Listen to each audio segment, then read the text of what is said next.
n'obutwa nga bwe mukimanyi department yaffe directorate eyo yakola ku bintu by'obutwa okukola tests ez'obutwa era twafunyeyo statistics zikwatagana n'obutwa tubadde twagala kubuulira abannayuganda abanywedde obutwa accidentally n'abo bwe bapoisonize kiki ekyokukola ate kiki ekikozi nga kino ate kiki kyolina okukola bw'oba oteebereza okuba nga onywedde obutwa.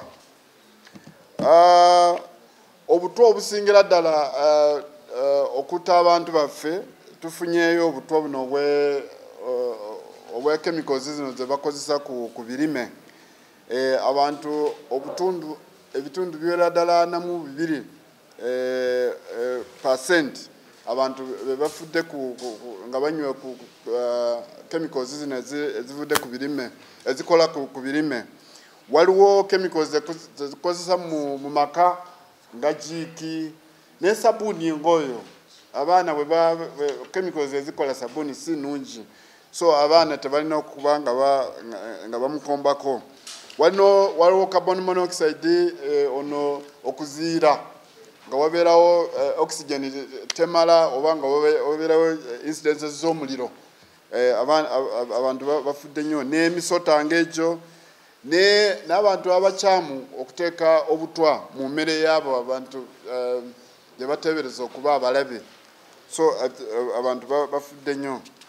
Kakati district y'e Palisa mu Eastern Uganda yekyasinze abantu obungi okufa poisoni ne tuddako awo Budaka, Kibuku, Mbale, Serere ne Kumi districts mu Eastern Uganda. Mu Northern Uganda tulina Nwoya, tulina Gulu, tulina Kole. Zino ze zisinze abantu okufa mu bintu by'obutwa. Ne mu West tulina district y'Isingiro. Isingiro abantu bafudde nnyo obutwa. Tetumanyi lwaki naye nga statistics we ziraga. Ne wano mu Central Masaka abantu ababatera okufa obutwa bava mu district y'e Masaka, Greater Masaka region. Then kiki ekireeta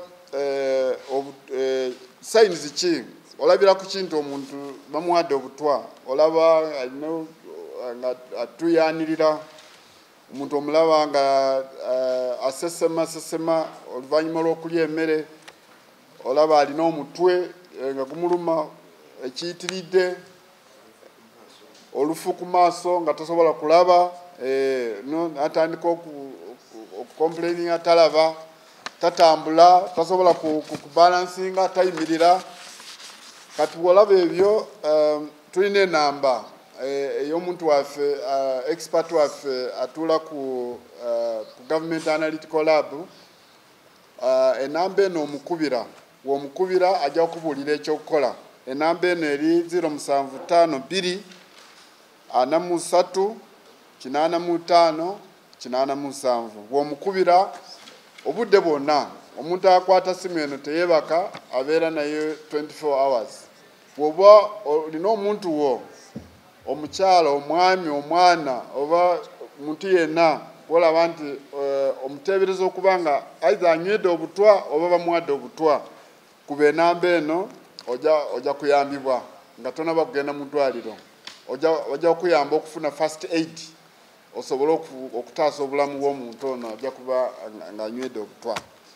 Mwebale nnyo, mwebale ddala. Eddagala lino poison zino tulina waliwo engeri gye tulina okuziterekamu. Olina okusooka tokkiriza abaana okutuukirira eddagala lino. Naye bwebeera Panadol ng'oyo Ibuprofen bintu bya bulabe nnyo. Abaana bamira omuntu alwadde omutwe n'agenda amira Panadol nga 10 ng'alowooza nti bw'anaamira Panadol mungi omutwe gujja kuwonerawo. Eyo beefuuse poison buba bufuuse butwa. Toleka eddagala nga teri muntu mukulu aliwo. Abaana ku ddagala basupervising ng'obawa eddagala. Tomala gabalekera eddagala okulinywa. Waliwo eddagala eriwoomerera naddala lino ery'ekifuba abaana baagala nnyo okulinywa so ojja kuba oli awo omwana ng'anywedde kacupa kalamba ate ne kamufuukira ekizibu so abaana mulina okuba nga mubasupervisinga bw'oba okozesa bino ebyebirime ensuringa nti oyambala masiki bulungi n'oyambala oba galubindi ng'ezo n'oyambala ne gloves ng'ogenda okukwata ku ddagala eryo erikola ku birime kubanga lya bulabe nnyo nnyo nnyo nnyo emmere togireka ebweru ng'ofumba naddala abanaffe abafumbira ebweru kubanga abalabe bayinza okujja ne batonyezaamu kali okawulire nga tolaba n'eddagala lino sooka ofube nnyo okusomako